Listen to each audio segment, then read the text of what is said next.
Everybody, hope y'all are doing well today. And I've already forgot to I forgot to look at the name of this episode of Daryl Dixon.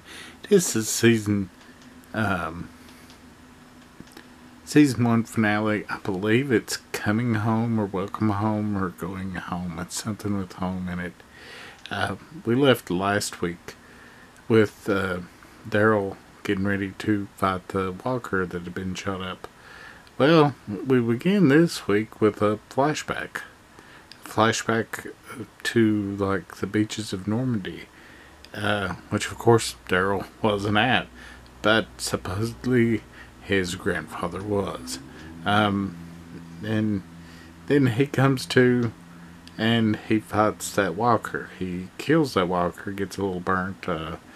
But then the next thing they bring out is Leon's father, and of course the douchebag that owns the club, and they chain them together, which, pretty good idea, because for the kind of buddying up or fucking each other type thing.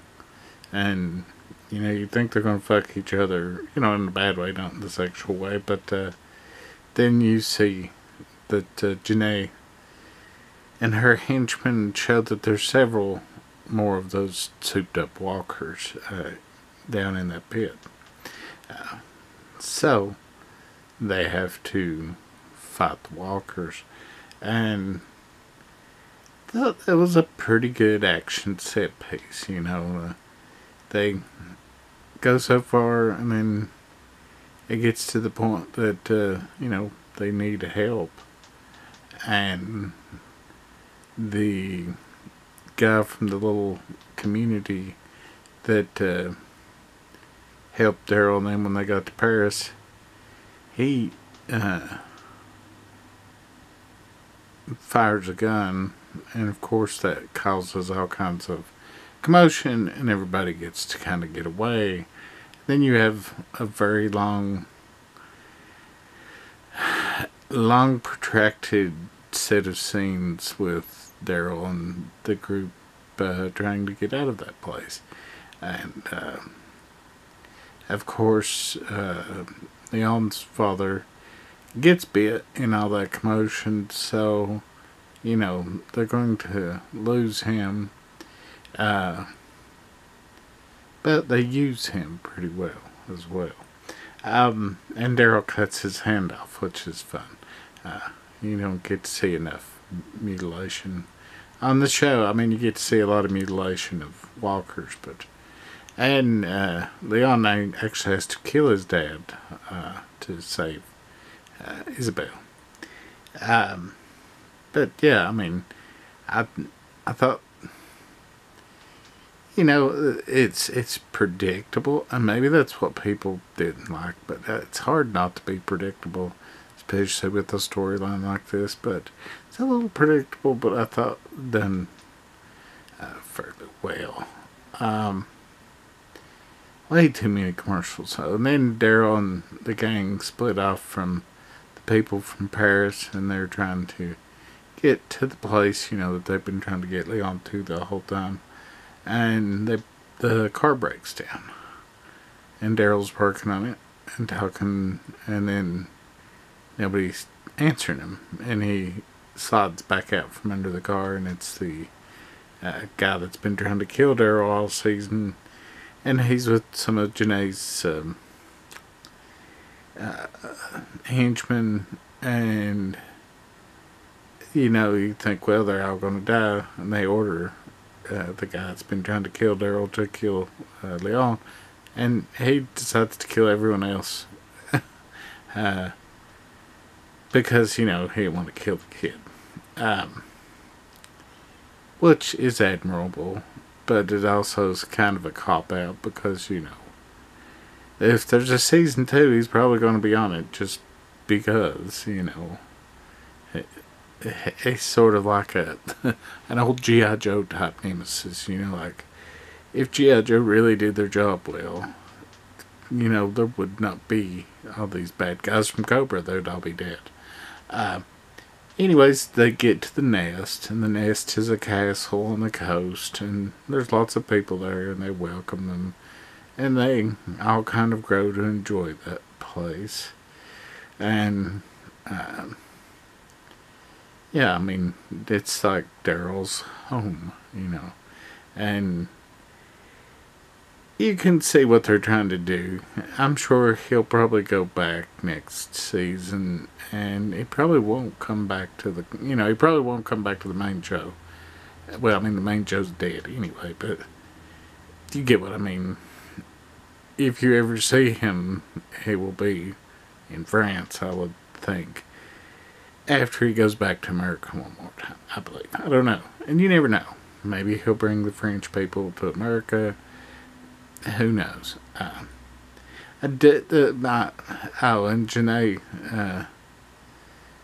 figures out that the guy that hates Daryl fucked her over, but I don't know where my mind is going. Oh yeah, and Daryl gets news that there's people that can take him home. So, he has to walk like a day to get to the beach, so he can catch a boat and go home. And yeah, I mean, I've enjoyed the show. Sure, there's things that could be better, and it doesn't make much sense for him to crisscross the Atlantic a lot. So I don't know what they're doing with the universe, unless they're just going to have him having adventures in Europe, which is fine. Maybe having characters from the old main show pop up, over there now and again. That sounds cool too. I just don't see the show doing too many seasons doing that, because how much sense does that make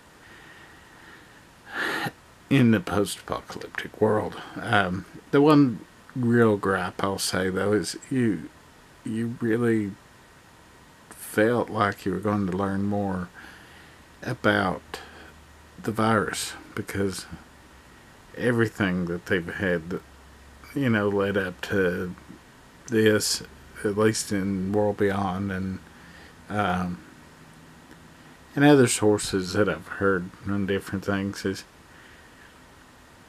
that you would kind of find out something, and you don't really find out anything more than what you knew going into the show, which that'd probably be my biggest gripe about the series. But besides that, not too bad. And Daryl ends up at a graveyard. I do not think that it's Normandy, but it's one of the graveyards, from D-Day people. And he finds his grandpa, or great-grandpa, whoever he is. And, he kind of has an emotional moment. And then, he sees the boat, and he's like, hey, and he's trying to get out of there. And then, 4,500 walkers come out from nowhere. And then Leon shows up from nowhere, which makes no sense. I don't know if he's hallucinating that or what. But then, at the very, very end, we get a tease for season 2 with Miss Carol. She's chasing this guy that's on Daryl's motorcycle, and she's like, where did you get this, and he's just like, oh, I got it from here, I didn't, and anyways, Carol's coming to be Carol Bow for season 2. It's good. I think she probably just wanted a break. I mean, doing The Walking Dead for 11 seasons, you kind of do want a break. So, she got a break. Now she can do a little bit more. Anyways, we will not see you for another one of these until probably sometime next year. I'll have a Fear the Walking Dead review this time next week. There's only 6 more of those. But, yeah. We'll see y'all then.